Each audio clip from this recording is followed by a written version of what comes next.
see what you just said there about like the person on the front row.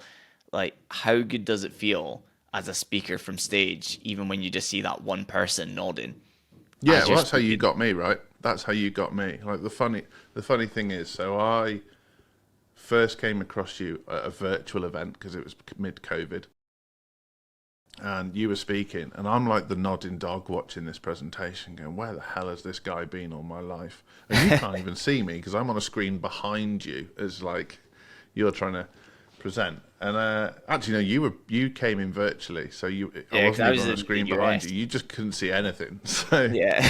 and I'm like nodding, I'm like, this guy's cool, this guy's cool, and immediately got on a call with your sales team, and I was in straight away. But then I've like watched you speak three more times since then, I think, in at other people's events, and multiple times at your events, and like you're giving so much value in your talk, like you're giving away what most people in our industry would ask you to pay for, and to the point where the Shoney 255 system, I literally came away from your first talk and spoke to our team at the time, and I was like, "We're doing everything wrong. Sort your lives out. Like our marketing is shit. Watch this Scottish guy," and but it was the amount of value that you gave, and I've seen time and time again how many people that's brought towards you. 100%. I mean, in our marketing, we very rarely get anybody coming to us who hasn't had that impact moment first. Like, there's always like, at minimum, there's a big aha moment around the change in their marketing style that they need for themselves to stop following a one size fits all and start creating for themselves. But more common than anything is they've been part of something where we've actually delivered like clients, sales Yeah, before they've ever actually become a client, which is good for retention. And we don't have to be sales snakes. We can just just make it as seamless as possible for somebody to join whenever it's right for them.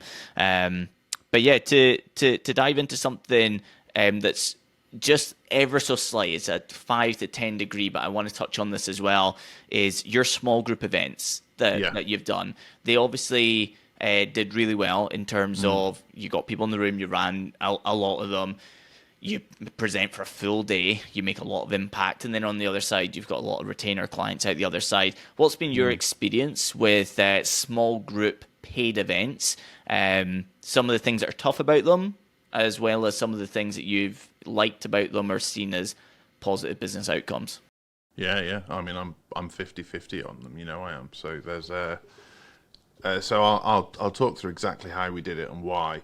We sell high ticket retainer done for you services with a little bit of coaching tagged on, and to get people to spend 20 grand, 40 grand, 60 grand with you, you need a lot of trust, like a serious amount of trust, more trust than you can build by speaking on stage once. It's just, you can't do it in 20 minutes. It's not feasible. And so we created a system in our business where everybody would come to a discovery call. We'd decide on the discovery call if they qualified to work with us, and then transitioned into retainer. And the problem with that was that on a discovery call, people present the best version of themselves. And so at that point, they can afford it. They do follow up on all their leads. They do have all their processes in place, and they know exactly what's wrong with their business. And okay, great, become a client. What I found was 2-3 months into that 12-month relationship, people aren't quite what they say they are, or aren't quite as good as they said they were, and they're not willing to try and impress me anymore. And so the cracks would start to appear. And I needed a way to spend more time with people to find out if they were a good fit for our business, which sounds the opposite of selling. It's like I'm actually engineering a way for me to spend more time with people to disqualify them from working with me. And to start with, it felt really strange. So we'd put on these events and we'd hire like a fancy suite in a hotel. We'd allow a maximum of 20 people in the room. It would cost me about 5 grand to do. So there was a fair bit of tension around doing it. and I would deliver a huge amount of value. So the start of the day would be relatively emotional. We'd talk about purpose. I'd tell my story. I'd get people in the room to tell a little bit of theirs. We'd pull on the heartstrings a bit and find out what their true motivations were. And so everyone would be in like an emotional buying state, which sounds manipulative, but it was from a sense of truth. We were doing it because we care, and I wanted to know, okay, why do you actually do what you do? Because if the reason you do what you do is to get rich and you don't give a shit about others, I don't want to work with you.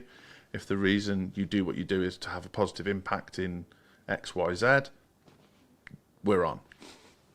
So we do this thing, take them through, and then we'd get into the technical marketing piece, and then by the end of the day, I'd do some maths on the screen that basically explained what no other marketing agency would be willing to explain to you, how to properly budget for your marketing and how much of that you should spend with an agency if they can do what they say they can. So that was like my mic drop moment. And typically in a room of 20 people, half the room would sign up for a session with me. The thing about that is that takes a huge amount of energy. There's the energy to get 20 people in the room. So a $5,000 event ends up costing you probably 15 grand. There's the energy to deliver and to open yourself up in front of 20 strangers and tell them everything that's going on with you. And then there's transition into sale. And then of those 10 people that sign up, then doing a one-to-one with each of those 10, and you probably end up with 5 coming into the business. That was a lot. It's a great way, if you've never done speaking before, if you can't get the bigger gigs, to grow the business, and it served me really well for 18 months. But I find myself getting like cheekier and cheekier with it. So I would be standing in front of the room, and I would tell them what I was going to do. So I'd be like, right, we're going to do this emotional piece now, so I can find out if you're all dickheads or not. And then I'll be like, and then we're going to do the technical marketing piece where you will realise that you can't do this for yourselves. And then at the very end, I'm going to show you how you can afford it. And the more honest and the more blasé I got with it, the more people signed up.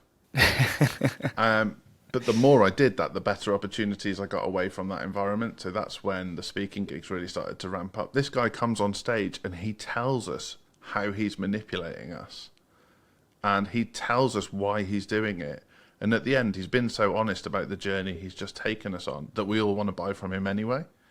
And so I've transitioned slightly away from doing the small event because I'd get the flu for about 3 days after each time I did it. It's so draining, to stepping on stage and kind of doing it in an hour in a slightly jokey presentation, and then transitioning to one-to-one from there. Excellent. Super. Yeah, we do something a little bit similar with the 6-week game plan calls, which is whenever I tell anybody on the podcast, so if anybody's listening to this, they probably listen to other episodes, I usually say to them, we'll jump onto a call and in 20 minutes we'll write you out a 6-week marketing game plan. If you're thinking that it sounds too good to be true, the only reason that we do it is because we know within a couple of weeks you're going to come back and you're going to say, that was already amazing. How can I work more closely with you? So we'll give value up front, and we expect you to come back to us and want to work with us in the future. So that sort of like honesty piece really ramps up the 6-week game plan builder calls for sure. 100%. People come to a one-to-one session with me, and before they come to that one-to-one session, they've been sent an unbelievable box in the post full of all sorts of bits and bobs. And they come into the session and like, I can't believe you sent me that box. And I'm like, yeah, it increases the chance that you'll buy from me. They're like, are you joking? I'm like, no. I'm like, I send you something to touch. I send you something to eat. I send you something to read. I send you something to listen to. I'm like, and I've dealt with all the senses that you've got before you get here, so you're completely disarmed. So by the end of this 2-hour session, we'll be working together. How's that sound? And they're like, oh my God, this is ridiculous. I love that. And would it be too cheeky a question, or would it just be a complete spoiler for you to break out and tell us what's inside the box? Oh no, happy to share. So this is Dan Kennedy, who is like a major marketing, a true guru, not a made up one. Yeah. In our space, came up with the concept of a shock and awe box. So if you've got a prospect, send them something that they'll really like, shock and awe them, and then the chance of them transitioning into a client is much higher. So we send out a box, and it's a branded box with a magnet on it, so it feels awesome to open in the first place. Like the box itself is fun. Then inside there's a Stay Hungry cap. We've got our own brand of coffee in there, which I believe you've stolen that idea from us. So we've got branded pens, branded coasters. We've got Vimto Millions. So there's two pieces of psychology with the Vimto Millions. Our target prospect remembers what Vimto is, so that hits. And then the word millions suggests that we're going to help you. And then and then the nostalgia as well of actual millions. Like that's the one thing everyone mentions. Then what else have we got in there? I mean, there's different things we can drop in there. So we've got these like giant pin badges of the dinosaur you can see behind me, made up now. So everyone raves about those. We've got the patches that you can sew onto a bag or onto a denim jacket. It's overkill. It's ridiculous. There's a 50 quid box landing with people each time. But they tell people and they share it on socials, and then they come into the meeting and they're excited to tell us about their favourite bit and the fact that they gave the branded water bottle to their kid and they take it to school every day.